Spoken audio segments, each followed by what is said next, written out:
ஜப்பான்லேந்து வந்த ஒரு செம்ம பவர்ஃபுல் ட்ரேடிங் கான்செப்ட் பத்தி இப்ப பார்க்கலாம். உங்க ட்ரேடிங் சார்ட்ல இருக்கிற நாய்ஸை ஆஃப் பண்ண முடிஞ்சா எப்படி இருக்கும்? ஜப்பானிய ட்ரேடர்கள் அதுக்கு ஒரு வழியை கண்டுபிடிச்சாங்க, ஒரு ஸ்பெஷல் சார்ட் மூலமா. முதல்ல சாதாரண ஷார்ட்ஸ்ல என்ன பிரச்சனைன்னு பாத்துருவோம்.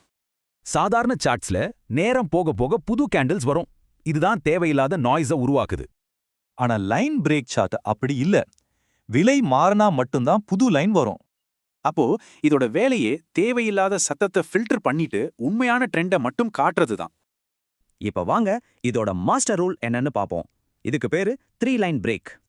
முதல்ல வரிசையா 3 ரெட் லைன்ஸ் வரணும். அடுத்து வர்ற ஒரு கிரீன் லைன் அந்த 3 ரெட் லைன்ஸோட ஹையையும் தாண்டணும். இந்த மாதிரி ஒரு பேட்டர்ன் வந்துச்சுன்னா அது ஒரு உண்மையான ட்ரெண்ட் ரிவர்சலுக்கான அறிகுறி. சொல்லப்போனா இது ஒரு ரொம்ப வலுவான பை சிக்னல். இதோட முக்கியமான நன்மை என்னன்னா, நீங்க தப்பான சிக்னல்ஸை பார்த்து ஏமாற மாட்டீங்க. மொத்தத்துல குழப்பம் இல்லாம தெளிவா ட்ரேட் பண்ண இது ரொம்ப உதவும். உங்க சார்ட்ல இருந்து நாய்ஸை ஃபில்டர் பண்ண முடிஞ்சா உங்க முடிவுகள்ல இருந்து வேற என்ன நாய்ஸை உங்களால ஃபில்டர் பண்ண முடியும்?